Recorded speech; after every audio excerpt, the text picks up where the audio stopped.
Commissioner Allen Auctioneering's Calgary, Edmonton, Winnipeg Public Unreserved Heavy Truck Auction is this Thursday at 9 a.m. with tandem and single axle trucks, including tractors, decks, dumps, man lifts, plows, vacs, pickers, refuse, and shunt trucks, plus more. Info at maauctions.com.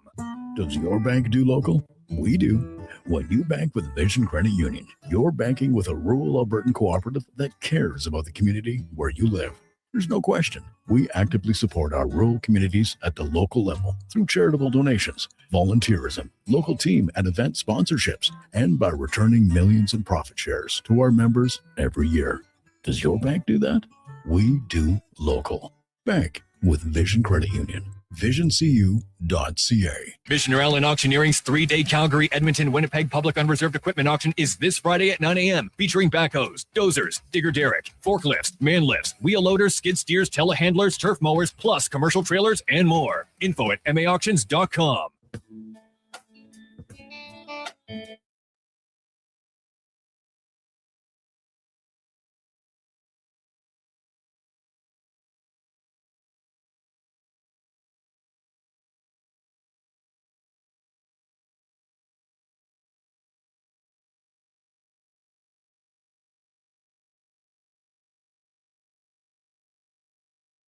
Every coach needs a game plan. Plan your fantasy frenzy with Halley and Douglas right here on Edmonton's Sports 1440. Presented by Wilhauk Beef Jerky, home of Alberta's best beef jerky.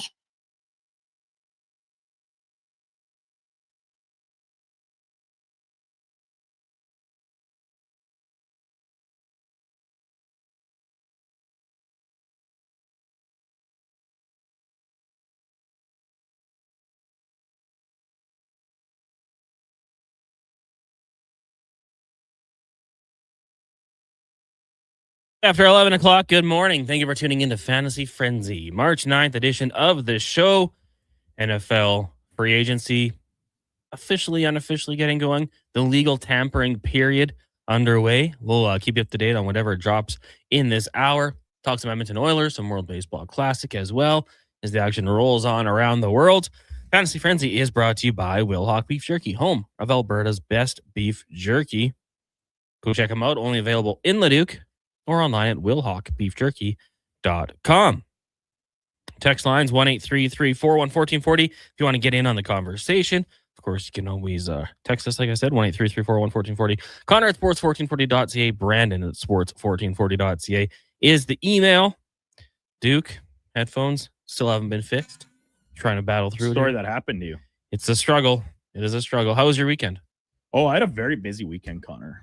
Very busy. I had a late night beer league game on Friday. Nice. Here for the Triple S Saturday morning, then straight over to another skate. Craft beer festival Saturday evening. Sunday morning, down the highway to Delburn to take in my niece and nephew's skating carnival, of which my younger sister is also like the coach for Delburn, the figure skating club, can skate, all that jazz. So it's pretty entertaining. All the little kids out there buzzing around. They're always excited, waving at all the parents and stuff in the crowd. So that was fun. And then back last night in time to catch the end of the Brier, some Canada baseball at the WBC. Oilers win, Ducks lose. It really never slowed down at any point for me. How about you? Was it equally as action-packed? Went out for dinner Saturday night. Saturday went to play bingo on Saturday afternoon. Riveting. Yeah, that was Did good. you win? Went with Ashley's family. We as a group won. I walked out with $20. Didn't win myself. How much did you walk in with? 0. I'd have to pay for You it. can play for free? If someone buys you a card, yeah. That's kind of the dream situation. Yeah, I would say. So, yeah, that was okay. Yeah, not a bad overall weekend. Oilers, of course, Friday night, not great after the trade deadline. No. But last night, not the worst. A little scary with the shorty for Washington. But, hey, he answered back with an empty net goal. What did you make of that game? Yeah, it was an interesting one when you put it on the heels of what was Friday night, which, yeah, Friday was as ugly gets. Like, it's outclassed in essentially every element of the game. And his first look at these new players, and you kind of say, why aren't they fixing everything right away, right off the hop. And that's just not reality, right? You need to give a little more of a sample size. And I thought that was on display last night. Each of the three new players kind of touching the game in their own individual way, particularly a defensive standpoint. We were talking about Connor Murphy and Jason Dickinson, but I thought the Oilers were solid last night, especially from a defensive side. But I also came away from it saying, man, I don't think Vegas is very good.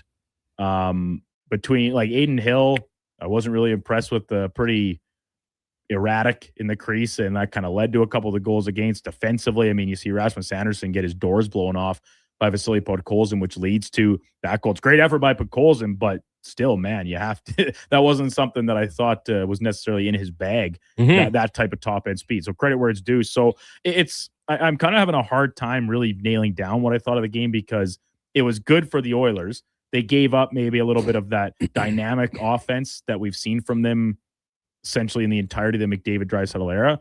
But hey, they held their opponent to 2 goals, which compared to recent weeks is a huge, huge win from a technical standpoint. Yeah, I mean, that's kind of going back to the last couple of years here. When they're at their best, that's what they're going to do. Hold you to 2 goals or less, and that offense typically going to find a way to score a few more. Like that goal from Podkolzin. Like to see Rosovic follow up the play. He was ready. Just in case. Just in case. Gave it an effort. Tried to score. It didn't happen. But now for the Edmonton Oilers, yeah, if they can play that way a little bit better. I liked what I saw from Doc. Would like to see a little more from it. But yeah, we're kind of figuring out the pieces. The coaching staff will probably take a few games to get adjusted as well. And we'll see. If they can have a performance like that, they certainly have a better chance. Got some luck. I mean, that goal that Connor Ingram allowed, that was ultimately deemed offside. A little soft, and that was a big break for the Oilers. That might actually go down as like the turning point of the game, because maybe a season. It's to be determined, I suppose, in that front. But yeah, like you just think about, and we've talked so much going back several years now, whether it was Stuart Skinner and net or Cal Pickard or even back to Jack Campbell in his brief tenure, about the back-breaking goals, right? And ones that are bad goals that come at the wrong time. People love to say, the big save at the right moment. You make a 10-bell stop, that's one thing. But also just to make the saves you're supposed to at the right time. And for Ingram, that was certainly not one of them, right? It's as ugly of a goal as you'll see a guy give up. And they just get bailed out by the fact that it ends up being offside, and not particularly close either. It was quite offside, very easy to overturn on review. A little bit extra jam after that, and Ingram played solid the rest of the way, no doubt about it. But that could have been a very different story had that been a good goal and stood. We could be having a very different conversation here this morning. Yeah, it could have been deflating, right? Like that could 100% take the momentum right out of the Oilers' sails and into Vegas's. But hey, doesn't matter. They get the call right. Oilers, and it kind of, you get that point when they challenge a goal, like, okay, it's coming back. Like they must have seen something the last few years. They've kind of built up that reputation. When there's a challenge, offside for sure. It's going to come pretty back. Good. Yeah, you mean probably around the league, that's probably pretty common. The goaltender interference still, who knows? But when it comes to offside, the film does not lie. Now we should talk a little bit about the NFL as well as the moves. Happening. It's all starting to happen right now. Of course, over the weekend, Max Crosby gets traded to the from the Raiders to the Baltimore Ravens. Huge move for them. Joe Burrow, I'm sorry. You got Watt, you've got Garrett, now you've got Mad Max Crosby in that division. 6 games a year, you're going up with some of the elite pass rushers. That's tough. But for the Baltimore Ravens, good move. We can stick with them. Isaiah Likely, tight end 2 in Baltimore, maybe 1B, going to the New York Giants, reuniting with head coach Jim Harbaugh. So that's an interesting move right there. I think the big news of the day is Kenneth Walker, K9, going to the Kansas City Chiefs. I think everyone would agree, Kenneth Walker, really good running back. Can he take it to that next level where you're playing with an elite quarterback in Patrick Mahomes? For him, it's just staying healthy. Duke last year was the first year he played in all 17 games, showed what he can do when he is kind of the bell cow back. When Charbonnet went down, for fantasy purposes, all of a sudden, Kenneth Walker skyrocketing. Like his value going to be way higher than I think it ever was. Now, Kansas City could still bring back Kareem Hunt to steal those touchdowns, similar to Charbonnet. But what did you think of that signing before we get to the rest? It's a lot of coin for a running back, obviously, like the 3-year deal. And when we all know how it works, it's never all going to come to fruition in the terms of like $15 million per season, but 28 million of it is guaranteed. So it's a pretty sizable commitment and addressing an obvious area of concern for the Chiefs where, like Isaiah Pacheco, it's a guy you and I have talked so much about, Connor, where from a fantasy perspective, it was maybe never that enticing because of how spread out the Chiefs' offense could be. But then even his actual effectiveness that we saw earlier on in his career had really waned this past season in particular, and injuries played a role at times. So the Chiefs looked at it and said, all right, we're kind of rejigging the deck on the back end on defense. How do we turn this offense back into the more productive system that we came to know under Patrick Mahomes? Well, looks like Travis Kelce's going to be back for 14th year, and you add the best available running back to the fold as well. Should make for an interesting group. I wonder if they're not done yet in this free agency, and they maybe add some more wideout talent to work with Mahomes as well. Yeah, you would think so. One of the wideouts who people are watching, Alec Pierce, re-signing with the Indianapolis Colts, making $29 million a year. I think that was the number they went with, 4 years. And then his running mate, Michael Pittman Jr., signing with the Pittsburgh Steelers. So if you're potentially Aaron Rodgers, you look to your left, you got DK Metcalf, 6'4", 230. You look to your right, Michael Pittman, 6'4", 220. You got a basketball team at wide receiver here. You're throwing up the jump balls for those guys. I think Michael Pittman has always been a good option in fantasy football. And I think, with this move, that probably continues.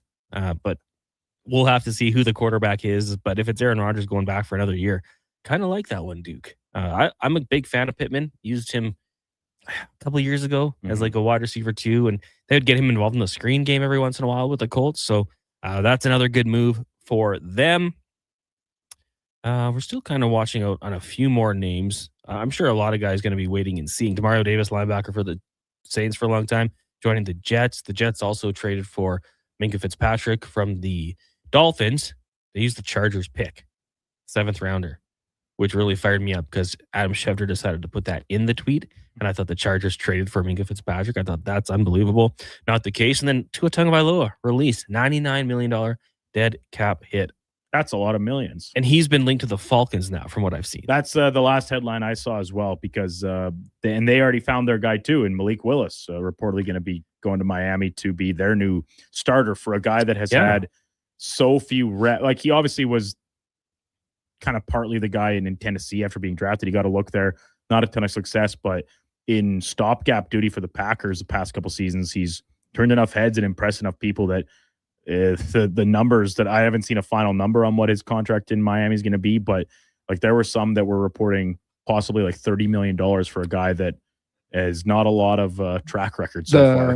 The final number is 67.5 over 3 years, so just over 22 million. That's a little bit more stomachable. Yeah, 45 million of which is guaranteed. When you look at the Miami Dolphins front office, head coach, former Packer, GM, former Packer. I mean, it was pretty easy to connect the dots there. I think I had that one in one of my group chats. Like, wait for this one. It's going to happen, and it does. I like it. For the Dolphins. Like, you kind of had to find a way to get a quarterback who at least maybe can play. But for Malik Willis, if he can guide this franchise in the next couple of years here with all the players they released and the dead cap they have on board, I mean, he's going to earn a big contract. So I'm rooting for him. It's going to be tough down there in Miami, but you got Achane, you got Waddle, you got some pieces there. Kenneth Gainwell, formerly the Pittsburgh Steelers, looks like he's going to join the Tampa Bay Buccaneers on a 2-year deal. He's a good player. I wonder what that means for Bucky. Yeah, probably like he'll replace essentially Rachaad White, I guess, as the secondary spell off back, and good pass catcher. We know Gainwell to be as well. It was essentially the full offense in Pittsburgh at times this past season. So he had a lot of success. He's parlayed that into a new deal and should get a lot of opportunity. Now, Rachaad White, who has had some pretty good years under his belt in Tampa Bay, where does he land now for other teams looking for some running back help? Does he maybe get a chance to be a more premier type guy, or just a complement piece to someone else? For your Texans, is it all offensive line help you want, or is there any other places? So. That's it. That's it. Like, you have the number one defense in the league, and there's always going to be a few changes on any group in the NFL year to year, but you got your quarterback, you got your top wideout locked up, you got a couple young receivers that are trying to make their way. You already made the splash at the running back position. Now, between the draft and some free agency, just shore up this offensive line and hope that it can hold up better than it has in the 2 seasons prior. MTR says, idiot Bulls hates Bucky Irving. Don't keep him. Then Lance says, pour one out for Max Crosby. Once a Raider, always a Raider. It was the right move, I think. As much as it sucks right now, like you cleared up $30 million in cap space, you got the 2 first-round picks, have to draft properly, can't blow that, which we have seen the Raiders do in the past. Cleveland Farrell would be the one who, that was when they traded away Khalil Mack. They thought he could be the next guy, and it didn't quite pan out. And there's some good players in that draft. Not surprising. Did you like the Ravens going in and getting that one done? Like, is that enough for that defense? Because for years, we looked at that defense being really good. Kind of fell off last year. They go out, they do bring in a defensive coordinator in Jesse Minter, who, well, he never really had a Max Crosby with the Chargers or in college, I would say. Max Crosby, when he's available, the guy is relentless. Like, he does not take a play off. Yeah. He wants to be out there. He wanted to play with a messed up knee in the last couple games of the season for the Raiders. Like, it's going to be interesting to see how he's utilized and how it works out for that Ravens defense, who, like I said, for so long was always one of the top in the league. It's a steep price. Like, you're talking 2 first-round picks, including one that's in the middle of the first round here this spring. I really flip-flop because I love the deal for the Raiders. I mean, I get it. He's a franchise icon and means so much to the organization and to the fan base and all these things. And just from a culture standpoint, his willingness to never take a break, as you pointed out, Connor. But man, like, you're the worst team in football. You have the worst roster. Why are you trying to hold on to a guy that's supposed to, like, this type of piece? And Crosby's a bit of obviously the highest echelon of it. Like, those are bonus pieces for teams that are contending for championships to have a premier pass rusher. Yeah, they have no need for that right now. So they stood firm on their price. They got 2 first-round picks. This is something that is unprecedented by the Ravens to trade that type of capital in ahead of an upcoming draft. I think this is a chance to be a real win-win situation for both teams, but at first glance, I give the edge to the Raiders just because of the price paid by Baltimore. Yeah, for me, like, I'll give the edge to the Ravens because they got the best player. It's a fair point. But in 3 years, let's have the conversation. Like, if they draft a couple studs on the offensive line and Fernando Mendoza is upright for 99% of the game, then, like, it's hard to argue. And Max Crosby, 4th-round pick, worked out pretty well. Pretty interesting. I will say, just on the topic of Alec Pierce, as we kind of brought him up earlier, getting that big money. For me, if he had gone to the Chargers for that amount of money, I would have said, steep overpay. But I do like it for the Colts. Like, I think that sends a good message. Keep him in-house. It means commitment to remaining competitive.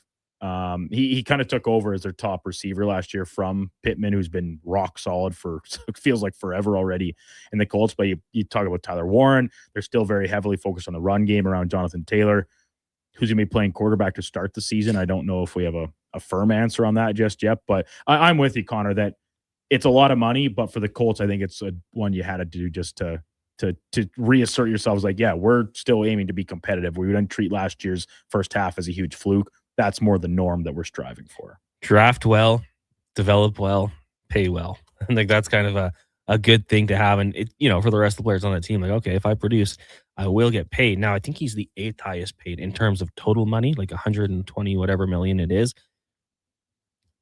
He only had 47 receptions last year. Like, his average the last 2 years is over 21 yards per catch. But he's not like a huge target guy. I wonder if that'll change going into year 5 for him.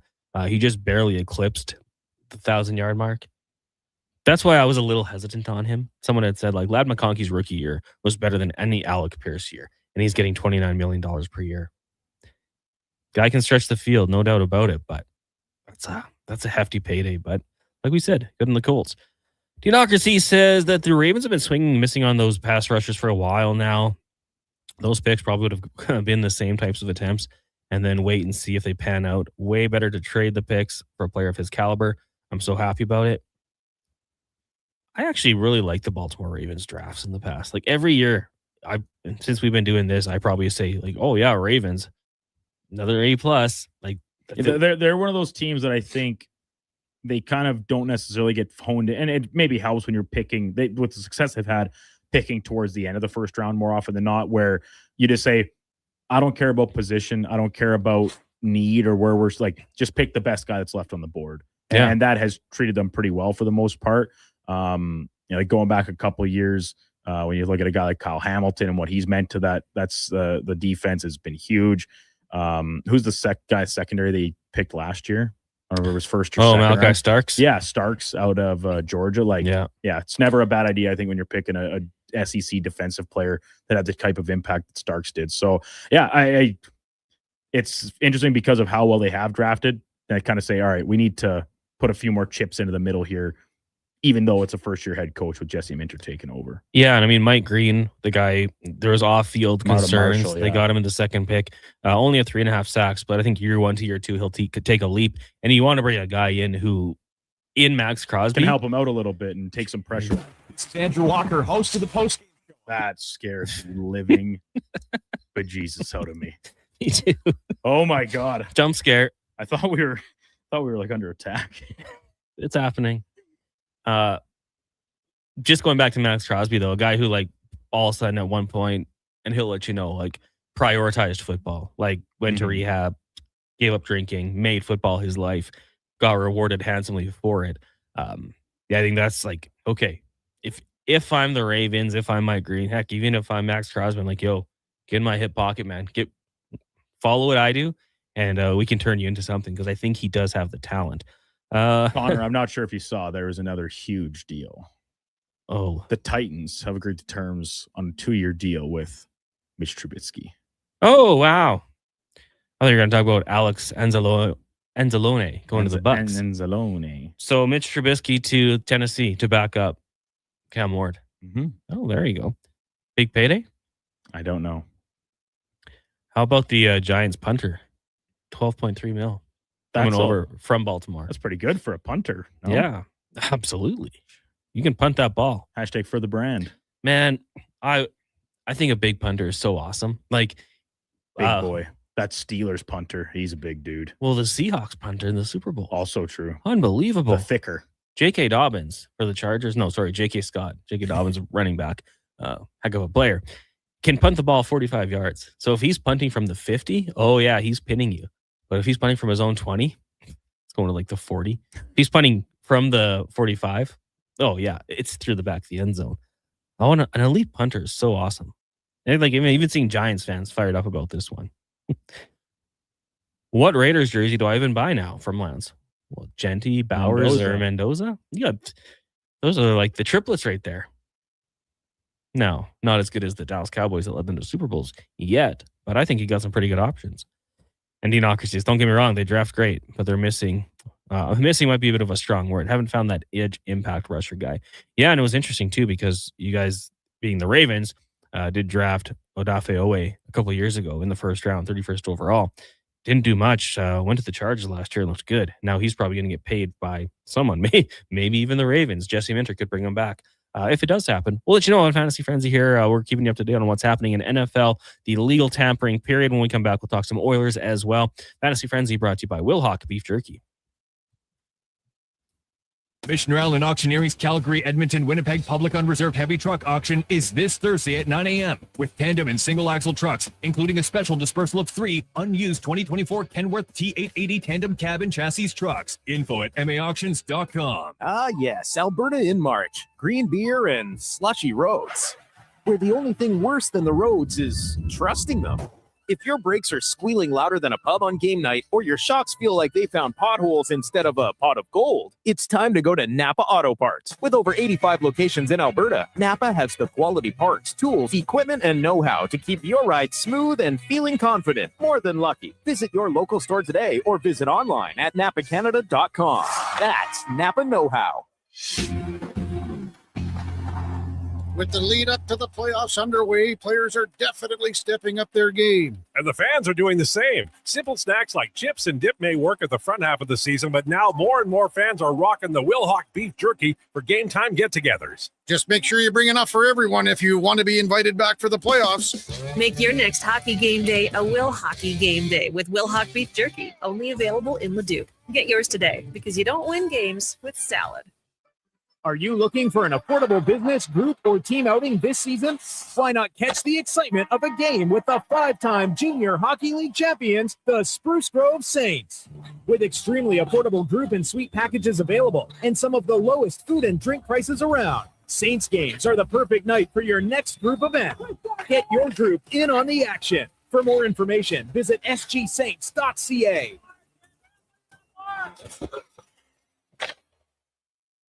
At Fountain Tire, success is a team effort. They're committed to their team members and their customers. And that means treating your vehicle like it's their own and finding solutions that suit your needs. Because whatever the road brings ahead, they're on it with you. Visit fountaintire.com today. When my husband and I said until death do us part, I never expected to find myself at the doorstep of divorce. I was facing an uncertain financial future, expensive lawyer bills, and most importantly, I was concerned for the well-being of my kids. My spouse and I turned to Fairway Divorce Solutions for help. Fairway walked us through a step-by-step process, allowing us to develop a clear roadmap to resolve financial concerns and provide a proactive co-parenting strategy. It helped us avoid chaos and courtrooms. For a no-cost consultation, visit fairwaydivorce.com. Do you work for a company that wants to reach people who love sports? Or maybe you're looking to hire people who love sports. Sports 1440 partners with dozens of local businesses, connecting with tens of thousands of Edmonton sports fans every day. On the radio, on the listening apps, on YouTube, and on social media. Contact our sales team today to see what Sports 1440 can do for you. Email Gregor at sports1440.ca to get started. Missioner Allen Auctioneering's 3-day Calgary, Edmonton, Winnipeg public unreserved equipment auction is this Friday at 9 a.m. featuring backhoes, dozers, digger derrick, forklifts, man lifts, wheel loaders, skid steers, telehandlers, turf mowers, plus commercial trailers and more. Info at maauctions.com.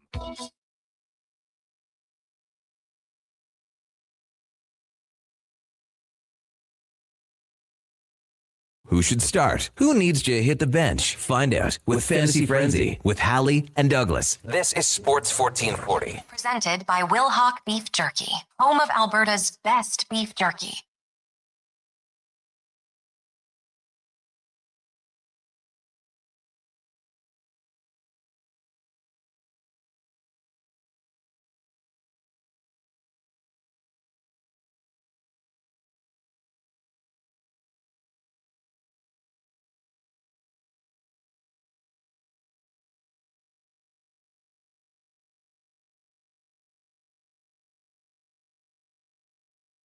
I'm 25. Welcome back to Fantasy Frenzy here on Sports 1440, brought to you by Wilhauk Beef Jerky, home of Alberta's best beef jerky online.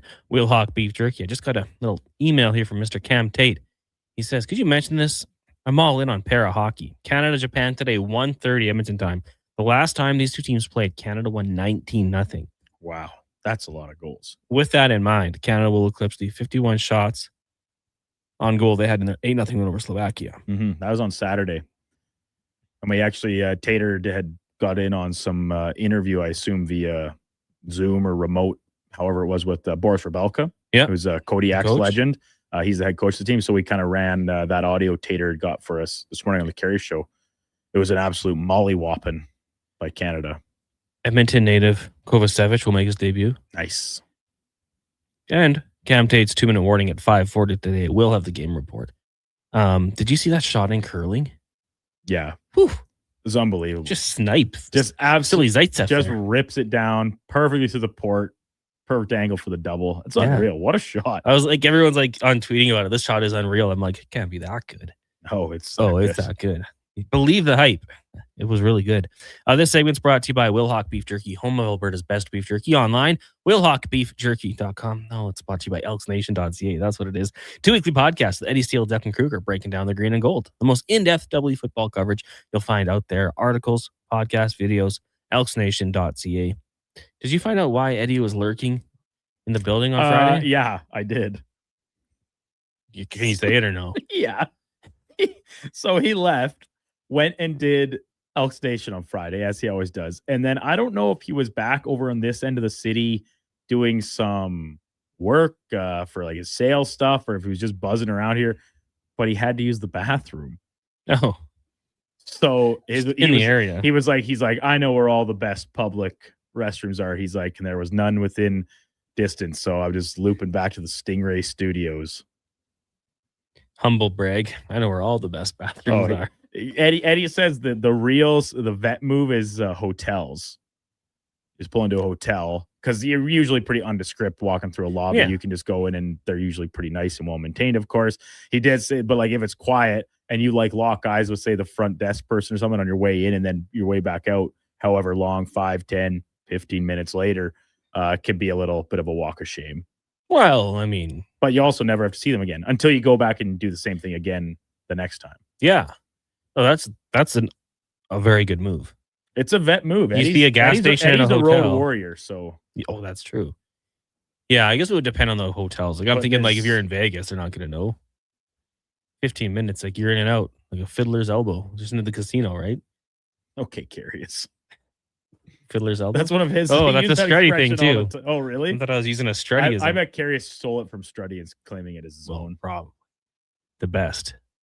Triple Cena Truck says, I second that on Eddie. Hotels have a good one. Never hit a restroom in a store.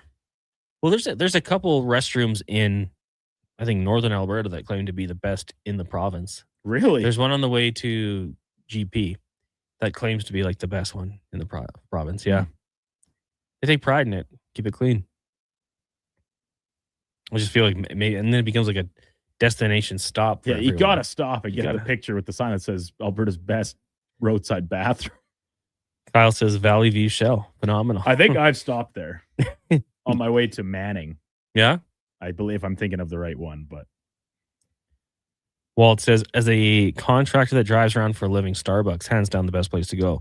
They're everywhere, and if they ask if you're a paying customer, just say you just left the drive-thru. But what if they press you on it? Be like, show me your receipt. And you're like, I already went. And then you just leave. I gotta go to the bathroom. Maybe they'll let you go.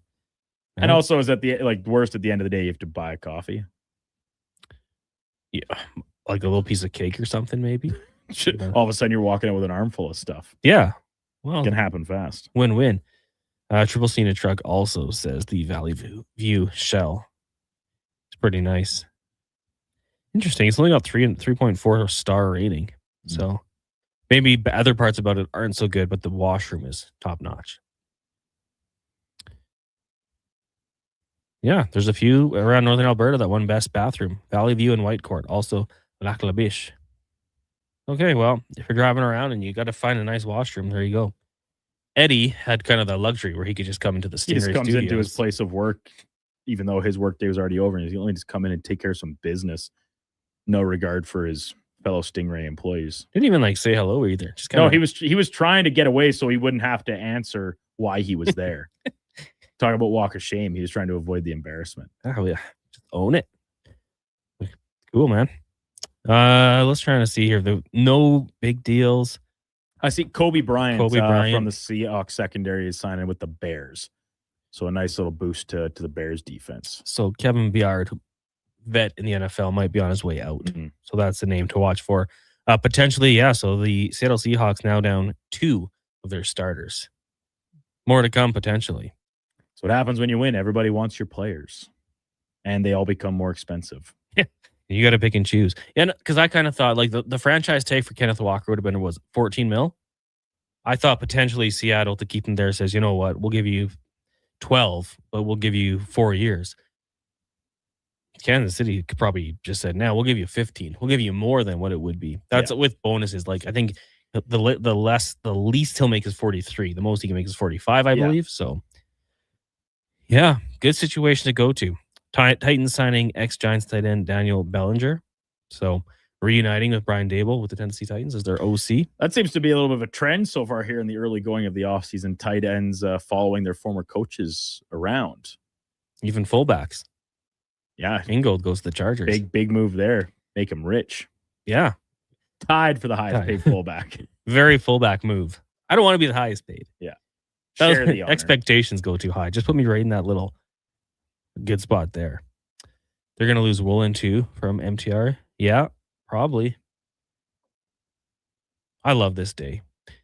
It's all happening so quickly. It's tough to. And remember, Connor, this is not free agency opening. No. This is just the opening of the legal 10. Yeah.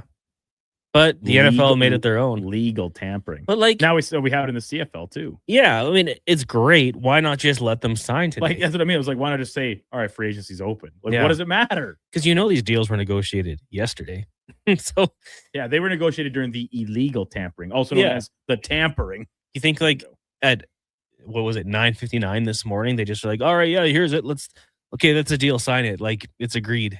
No. Yeah. Oh, this just came across my desk as my alarm went off this morning. I think we should be forward it to your client. I think we should be very interested. Shout out to the Chiefs for waiting till the deadline to really do it, or not getting ahead of it. Very legal and above board. 1-833-401-1440. We had a text come in here. I want to get to it quickly. Jay in Victoria says, regarding the Oilers, over the last 2 games watching the new players, I really like the size they bring. Really like Murphy, plays like a big guy in front of the net. Dickinson, more time to assess is needed. I think he'll be great help with shutting down the opponent, and Doc seems like a good fourth liner. Not sure if he plays when Lazar and Janmark are healthy. Well, Matthias Janmark's done for the year, so that will not be a concern. Curtis Lazar, we'll see. I love Lazar. I love the versatility he brings and willingness to do what it takes. That'd be a good guy, I think, for Doc to watch. But yeah, I mean, can't really teach what he brings. I think for Doc and the guys that are asked to play that role, it's just doing it night in and night out, and continuing to stay in the lineup, and that's what makes those guys, the good ones, really valuable, because they do it consistently. Your depth players, the ability is not just like, or 1 set out of every 10 games they like get a scoring chance or put a guy through glasses. Like the reliability of them to do it on a night to night basis is what makes your depth players valuable, and it is frankly some of the Oilers have been lacking quite a bit this year in particular. I would say maybe a guy like Curtis Lazar might be the exception, because for good stretches, and he hasn't been perfect by any stretch, but I do think he has been maybe the most consistent guy at the bottom of the Oilers lineup when you compare him to the likes of what we've seen from Trent Frederick, who has strung together a couple games quite nicely now, got another goal for his efforts.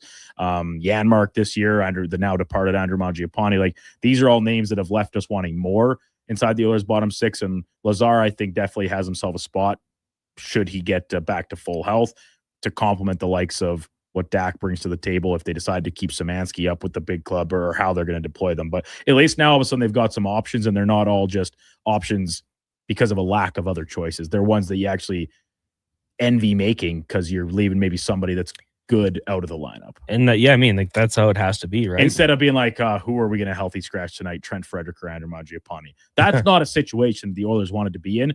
And it's a small sample size, like one game in particular, one good defensive effort. Don't want to get ahead of ourselves, but it looks trending in the right direction. And then, you'll see it, like, good problems. Like, oh, we got to take Curtis Lazar out of the lineup. Everyone else is playing good around him, or someone gets bumped down further in the lineup. That's a good thing. That's winning hockey. What did you think of the Tampa Buffalo game last night? It was game of the year, wild, game of the life. Well, unless you're a goalie, then you probably hated it. Strutty might have hated it too. Yeah, 15 goals. Yeah, and I think Owen Power was -5 in the win. But it was wildly entertaining. I didn't catch all of it, obviously coming back from Delburn, but I did catch a good chunk of the ending and the drama that was the Sabres erasing the deficit, getting the go-ahead goal. And here we are on March the 9th. The Buffalo Sabres are in first place and only a couple points back of the Hurricanes inside the whole conference. So it's a wild turnaround. If we rewind to October and where the Sabres were at, calling for heads to roll, we only saw one, and that was Kevin Adams. And really nothing else has changed until last week with some deadline additions, guys on the back end, Sam Carrick up front, that they managed to do all this in-house with the same coach still too, same coaching staff. It's really been remarkable, and I'm having a ton of fun rooting for him. To be honest, I still like the Lightning, even with that little kind of ugly glitch on the map in that game. I still think they're the best team in the Eastern Conference, but yeah, how can you not be rooting for the Sabres right now? Yeah, you kind of want, after all that happened in that game, like, any chance the Red Wings can jump into first, we can get Buffalo, Tampa, first round playoff series. That would be fun to watch for sure. But yeah, and then, hypothetically, let's say the season ended today. Carolina's gets the top spots. They would get the Bruins. Buffalo gets Montreal. Like, do you think the Bruins or the Buffalo Sabres, with what they've done, going to the playoffs, a lot of guys for their first time going through it, we hear, people like to bring that up as a storyline. I guess Ryan McLeod went to a cup final. Do you like them as a playoff team as well? It's different in the playoffs. I actually do like them a little bit more because of the guys they added in terms of some grizzled vets, Luke Shen, Logan Stanley, Sam Carrick.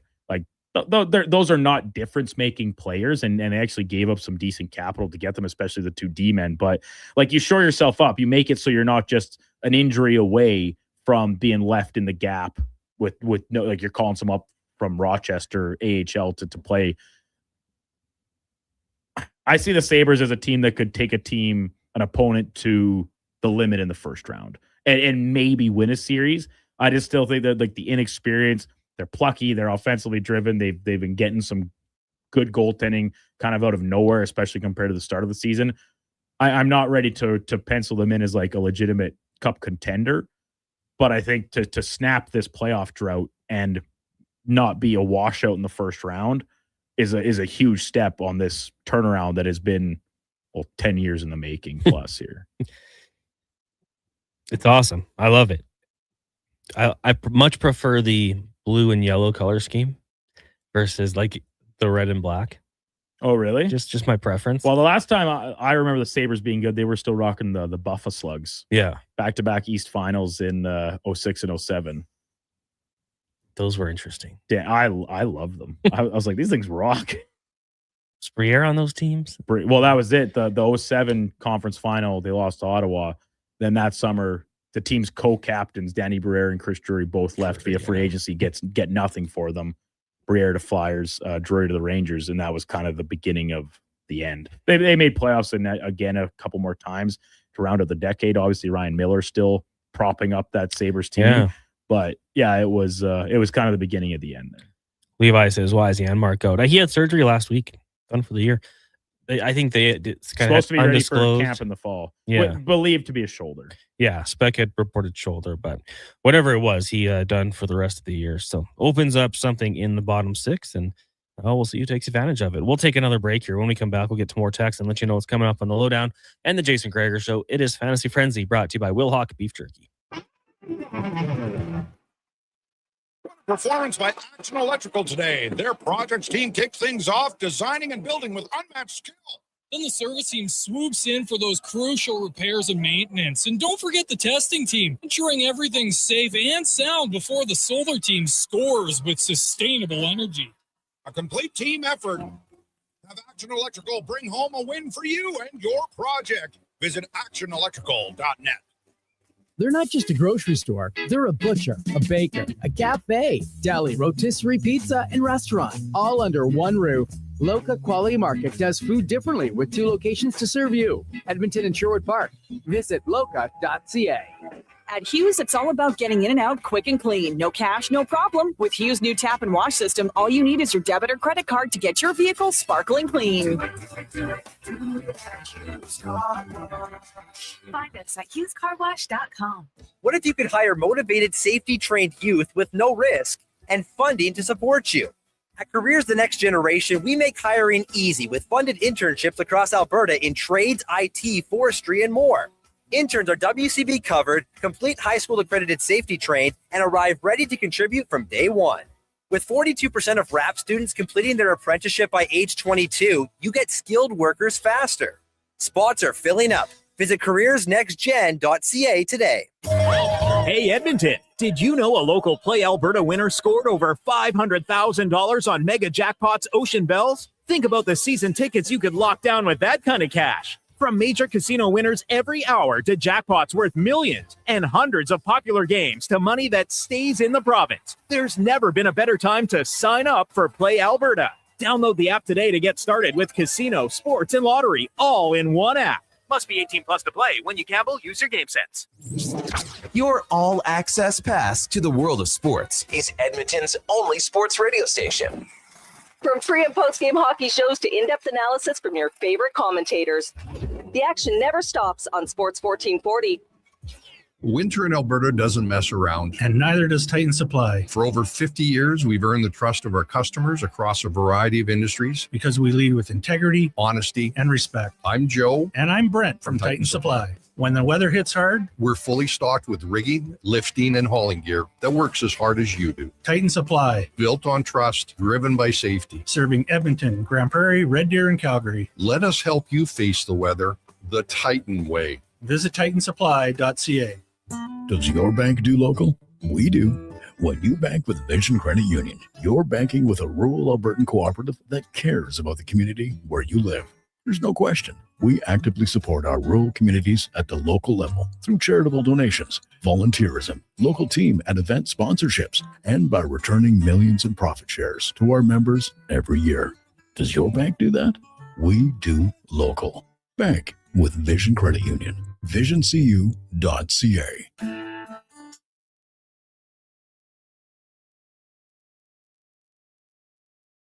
Who should start? Who needs to hit the bench? Find out with Fantasy Frenzy with Halley and Douglas. This is Sports 1440. Presented by Will Hawk Beef Jerky, home of Alberta's best beef jerky.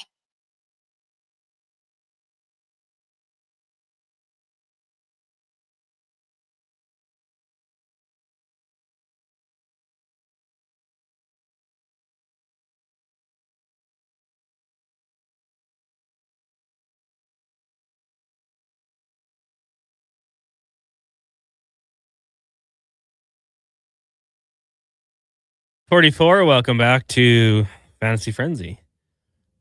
Hinder? Is that Hinder, Mackenzie? Lips of an Angel? You don't know Hinder? I do know Hinder. Love Hinder. Do you? Well, that and one other song that I think I know. Lips of an Angel and then Get Stoned, maybe? I thought that song sucked. Get Without Stoned? You? Or you thought Lips of an Angel Lips sucks? of an Angel. What? You need a good cry? Sometimes. Well, Ooh, I'm Connor Halley. Ooh, I'm a man. I never have to have a cry.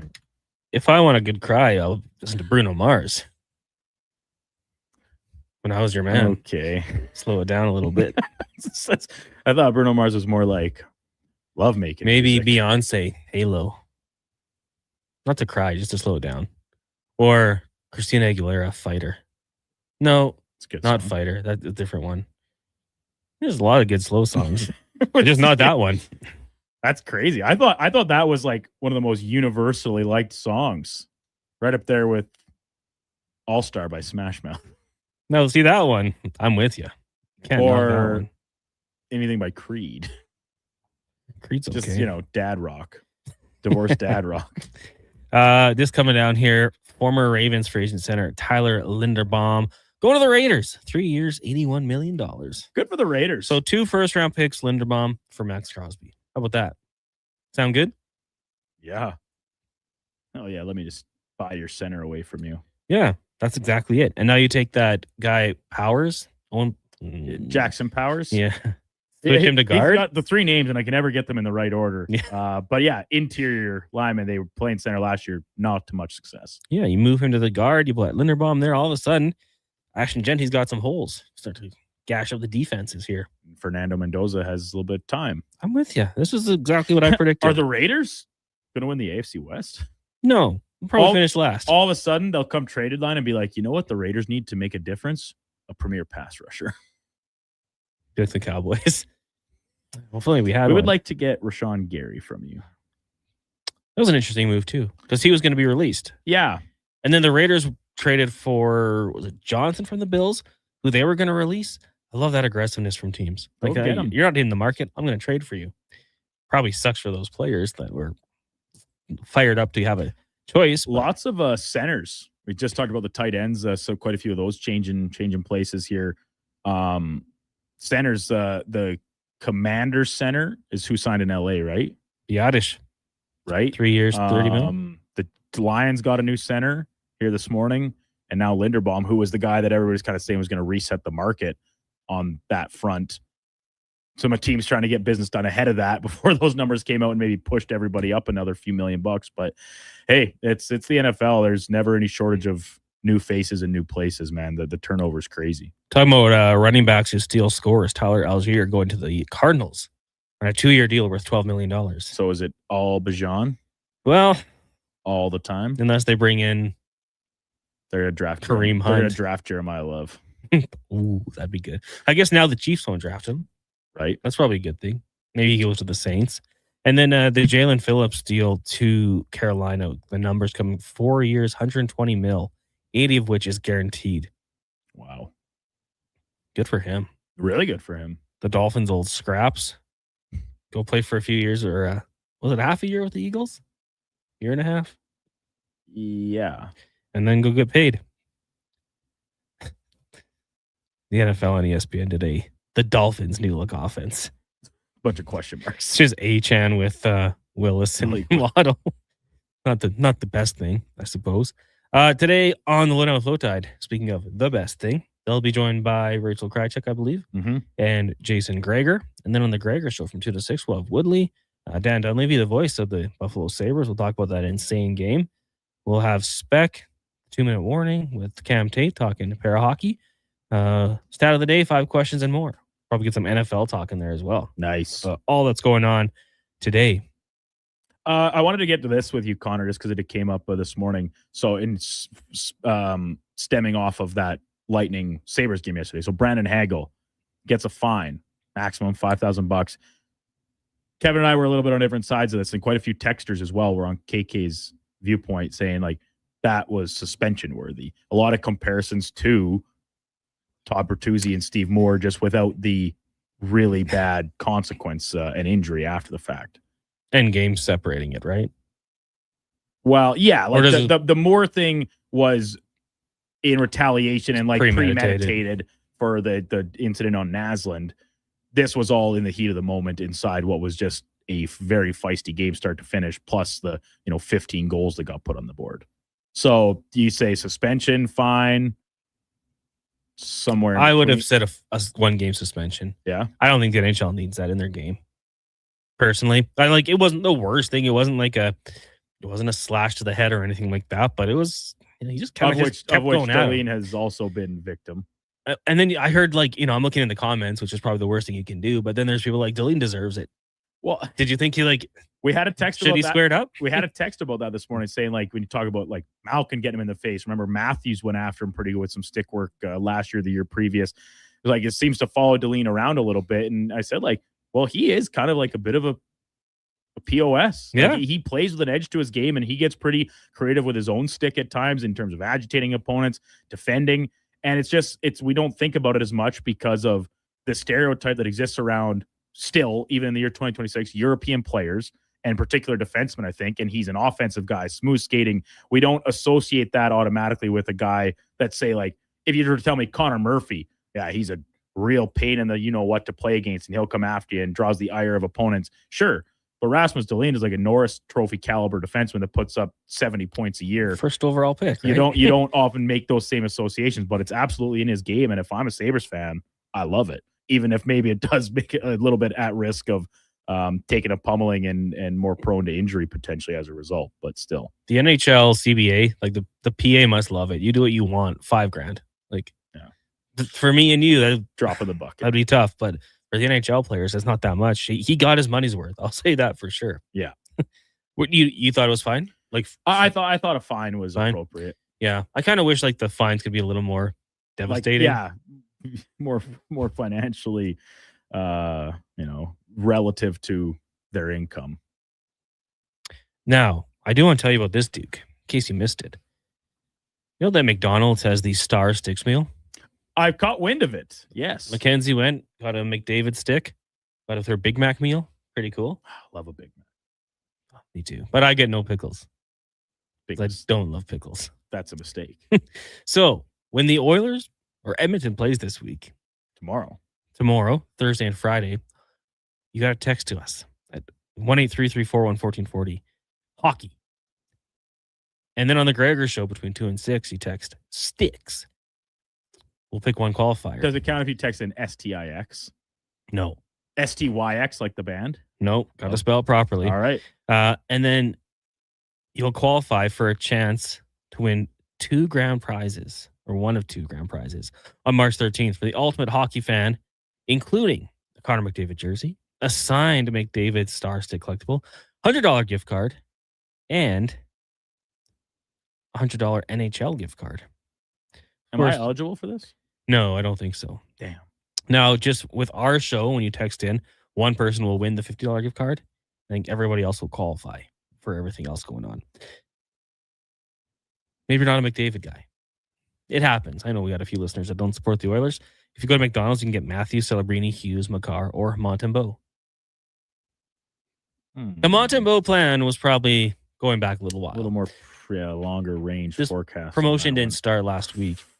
But you get the meal with medium fries and your choice of 10-piece nuggets, Big Mac, McVeggie, or the Hockey Hero Burger, which is 3 100% Canadian beef patties, shredded lettuce, crispy hickory smoked bacon, processed cheese, and a mayo-style sauce on a toasted home-style bun. So I had not heard of this new sandwich, but Josh was giving me a lowdown on during the commercial break, and I looked up a picture of it on my McDonald's mobile app. And I was thinking, man, this is pretty unique. It's like a sub almost.